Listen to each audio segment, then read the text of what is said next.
Très heureuse de vous retrouver sur Chérif La Télévision. Fidèles téléspectateurs, bonsoir et bienvenue dans cette édition dont voici les titres. Formation du nouveau gouvernement malien ce mardi 11 avril. Une nouvelle équipe de 35 membres avec à sa tête Abdoulaye Idrissa Maïga.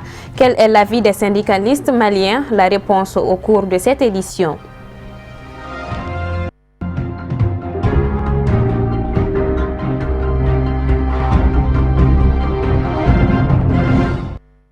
Après sa nomination le samedi dernier, le Premier ministre malien Abdoulaye Idrissa Maïga n'a pas attendu longtemps pour former sa nouvelle équipe gouvernementale composée de 35 membres contre 33 dans le gouvernement précédent.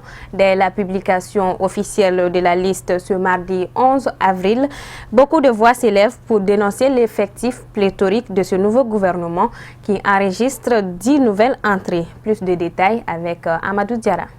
Il aura fallu 72 heures au nouveau Premier ministre Abdoulaye Idrissa Maïga pour former sa nouvelle équipe gouvernementale. La liste des 35 membres a été dévoilée ce mardi 11 avril par le secrétaire général de la présidence avec rang de ministre, ce qui porterait le nombre total à 36 personnes. Il faut dire que beaucoup de nos concitoyens s'attendaient à un changement notoire de ce gouvernement pour espérer enfin apporter des solutions aux problèmes actuels. Dans cette nouvelle configuration, une dizaine d'entrées et des sorties parmi lesquelles la titulaire du ministère de la Santé. Éviction la moins surprenante quand on sait que les hôpitaux publics sont paralysés depuis un mois avec des conséquences meurtrières. Elle a été remplacée par l'ancien conseiller spécial du président, le professeur Samba Ousmane Sow. On compte 8 femmes dans cette nouvelle ossature avec un grand changement qui se situe au sein de l'administration territoriale. Mohamed Ag Erlaf cède sa place à un ancien, Tcheman Hubert Koulibaly, qui avait été limogé il y a juste quelques mois. C'est donc lui qui aura en charge l'organisation des échéances électorales de 2018. L'ancien ministre de l'administration territoriale occupe désormais le portefeuille de l'éducation. Notons l'arrivée d'un jeune bouillant, Aruna Modibo Touré, à la tête du département de l'économie numérique et de la communication. L'avocat et bâtonnier de renom, Maître Kassoum Tapo, hérite du ministère des droits de l'homme et de la réforme d'État. Dans cette nouvelle équipe, les portefeuilles clés ne changent pas cependant de titulaire. Il s'agit des affaires étrangères et de la sécurité intérieure. Deux grands départs tout de même surprenants car considérés comme figure influente du parti au pouvoir, le RPM. Ousmane Koné et Mahaman Babi qui étaient respectivement en charge de l'environnement et de l'emploi. Monsieur Tchenan Koulibaly, qui était jusque-là ambassadeur aux États-Unis d'Amérique, revient occuper le département stratégique de la défense et des anciens combattants. Le ministère de l'Habitat, de l'Urbanisme et des Affaires foncières reste aux mains de Maître Mohamed Ali Bachili. Celui qui occupe les affaires commerciales, Abdelkarim Konati, ajoute une nouvelle corde à son arc en devenant le porte-parole du gouvernement d'Abdoulaye Idrissa Maïga. C'est donc cette équipe de 36 membres au total qui devrait en principe conduire le régime du président d'Ibrahim Boubacar Keïta aux prochaines élections de 2018. Les tâches sont énormes et les Maliens attendent beaucoup. Bonne chance. Après la nomination d'Abdoulaye Idrissa Maïga à la tête du gouvernement malien, que pensent les organisations syndicales de ce choix porté sur l'ancien ministre de la Défense du président Ibeka? Élément de réponse dans ce micro-trottoir réalisé par Ousmane Sogoré et Seydou Niari. Un changement est un correctif. Je ne connais pas le Premier ministre lui-même en personne, mais c'est là qui l'ont connu et qui le connaissent le crédit de toutes les qualités d'un patriote, d'un gros travailleur. Donc je pense qu'il peut être un soulagement pour les partenaires sociaux des différents départements ministériels. Bon, étant le premier responsable du syndicat autonome des greffiers, secrétaire de greffe et parquet, j'estime qu'il imprimera une symbiose entre les partenaires sociaux et le gouvernement. Aujourd'hui, le problème criard qui se pose au Mali, ça c'est l'ébullition du front social. Et aussi longtemps que le front social n'est pas apaisé, il y a point de travail, il y a point de développement. Donc je souhaite ardemment qu'ils s'investissent à ce niveau pour apaiser au maximum le front social. De tous les côtés, il y a des préavis de grève, ça ne dénote pas de l'accalmie qu'on recherche et qu'on souhaite pour ce pays. Nous attendons une réussite dans la mission qui lui a été confiée par le président de la République et nous pensons qu'il va s'investir plus que ça ne l'a été par le passé pour apaiser le front social. Bon, nous pensons que c'est le président de la République qui a été élu, à qui la majeure partie de la population ont porté leur confiance. Si lui aussi place sa confiance à quelqu'un, nous devons aussi respecter cette personne. Comme on le dit, le syndicat n'est pas lié à l'occupant du poste, mais le syndicat est lié au poste ou à l'État. Donc si le chef de l'État estime à un moment donné qu'il faut changer le gouvernement à travers le Premier ministre, et donc nous aussi, nous ne pouvons que vraiment s'allier l'idée ou les mesures qu'il a prises. Donc pour nous, ça ne peut être que bénéfique. Donc nous aussi, nous le faisons confiance, comme le chef de l'État l'a fait.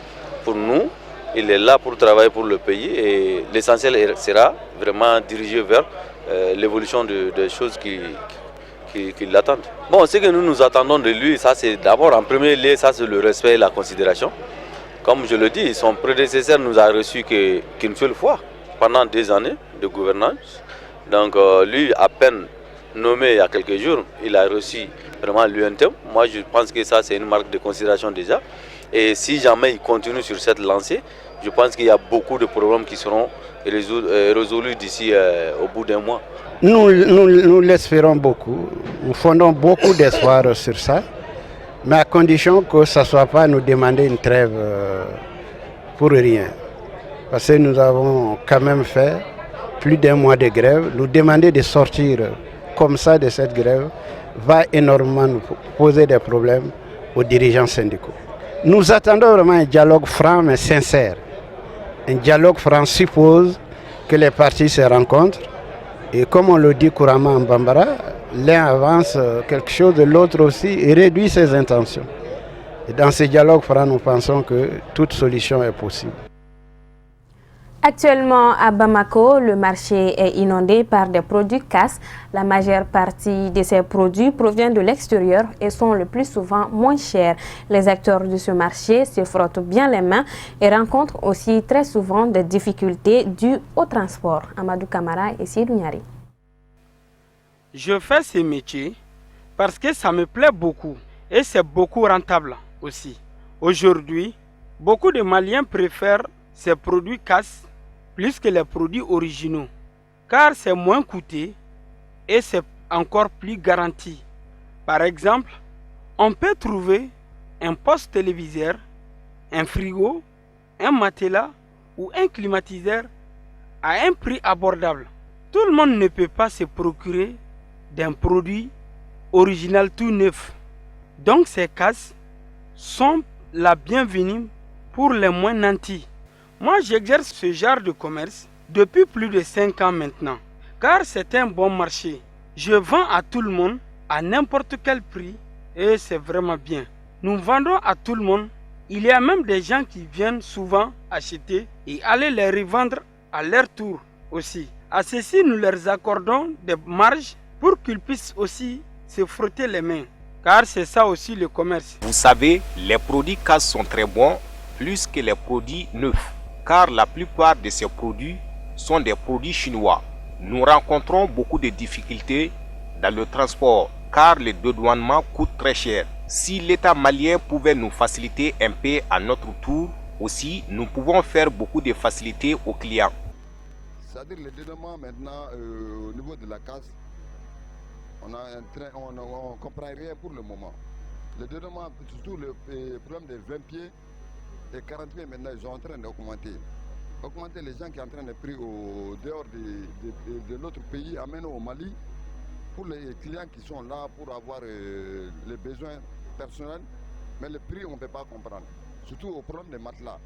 Le FOFI est en train d'être compliqué sur le problème des matelas. Tous les matelas qui viennent maintenant, le FOFI dit qu'il y a une usine ici au Bamako qui fabrique les matelas. Si les gens laissaient les matelas de FOFI pour payer les matelas qui viennent à extérieur, c'est un autre problème à part.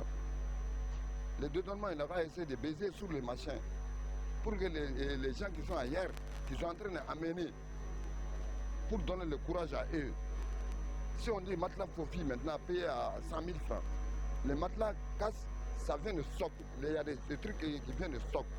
Et puis amener, et puis avoir 50 000 francs. Toi tu as 100 000 ou à 90 000. C'est très difficile. Surtout au problème du moteur maintenant, moteur casse. Le malin qui voit qu'il y a un malien qui peut payer un moteur nouveau dans les usines, amène aussi. Nous amène des casses. Maintenant les casses qui sont en train d'amener. Il va y avoir les dédouanements qui font moins cher. Nous c'est un pays pauvre. Conférence de presse organisée par l'Union nationale des travailleurs du Mali sur la gestion des grèves relatives aux résolutions des travailleurs de la santé et de l'action sociale.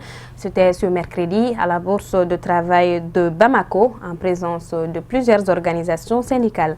Ousmane Sogouré, Siedou Niari. C'était, disons, une conférence de presse de l'Union nationale des travailleurs du Mali, qui est la centrale à laquelle notre syndicat est affilié. Bon, c'était, disons, pour informer l'opinion nationale et internationale de tout ce que l'INTM a eu à faire avant et pendant la grève illimitée des travailleurs de la santé. Simple question à caractère administratif, signer un arrêté, signer une lettre circulaire, adopter un décret pour peut-être des problèmes d'expertise des ressources humaines. On n'est pas en mesure de faire quelque chose. On nous fait attendre et finalement il n'y a aucun résultat. D'où l'exaspération de nos camarades de la santé qui fait que jusqu'à aujourd'hui, en résumé, nous dirons que pratiquement rien n'a été fait. L'UNTM ne va pas se joindre à la deal, mais l'UNTM a déjà donné des indications au gouvernement. Nous l'avons dit, nous avons rencontré hier le Premier ministre. Nous avons déjà donné des indications. Lorsqu'on ne parvient pas à avoir des solutions par rapport à des négociations diligentes dont nous sommes disponibles, on est prêt pour ça. À un moment donné, c'est l'UNTM qui va prendre en charge la gestion. Et là, je ne voudrais pas si c'est demain ou après-demain. Mais tout dépendra de la diligence avec laquelle le gouvernement va prendre en charge la gestion de cette question. Avant de boucler cette édition, Kadi Diakité nous fait le tour d'horizon de l'actualité hors de nos frontières. C'est tout de suite en bref et en images.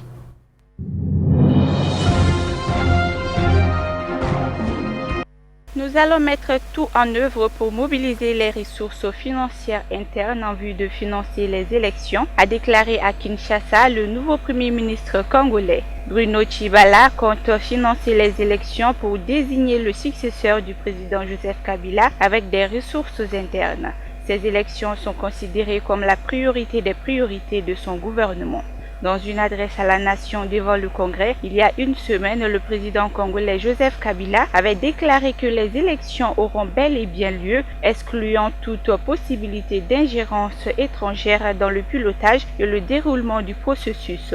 Tshibala, exclu quelques jours avant du rassemblement, a été nommé Premier ministre vendredi dans le cadre de l'accord conclu le 31 décembre par la majorité et l'opposition sous l'égide de l'épiscopat congolais.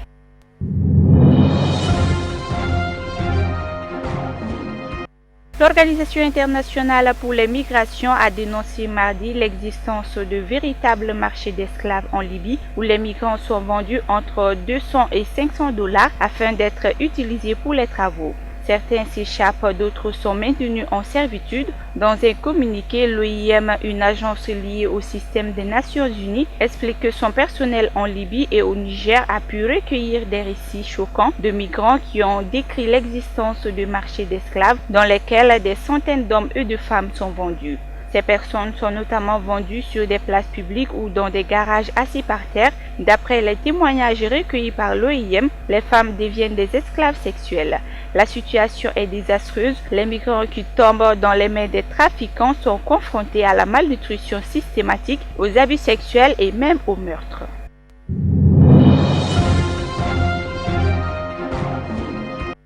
Cinq peines de prison à vie, dont l'une vise l'ex-chef de la garde républicaine, le général Bruno Dogbo-Blé, ont été requises mardi dans l'affaire des disparus du Novotel d'Abidjan concernant l'enlèvement et le meurtre en 2011 de 4 personnes, dont 2 Français en pleine crise ivoirienne. C'est l'avocat général du tribunal de Yopougon qui a requis la perpétuité contre le général Dogbo-Blé, mais aussi contre 2 colonels, un commissaire et un milicien civil. Selon Souleymane Koné, le général Dogbo Blé, déjà condamné à la prison à vie dans le cadre de l'assassinat de l'ancien président Robert Gueye et à 20 ans pour atteinte à la sûreté de l'État dans le premier procès de Simone Gbagbo, avait la parfaite connaissance de l'enlèvement des otages du Novotel en tant que commandant militaire du palais présidentiel. Il a précisé que le général dont le nom de code au palais était Atlas était le centre de gravité de l'affaire.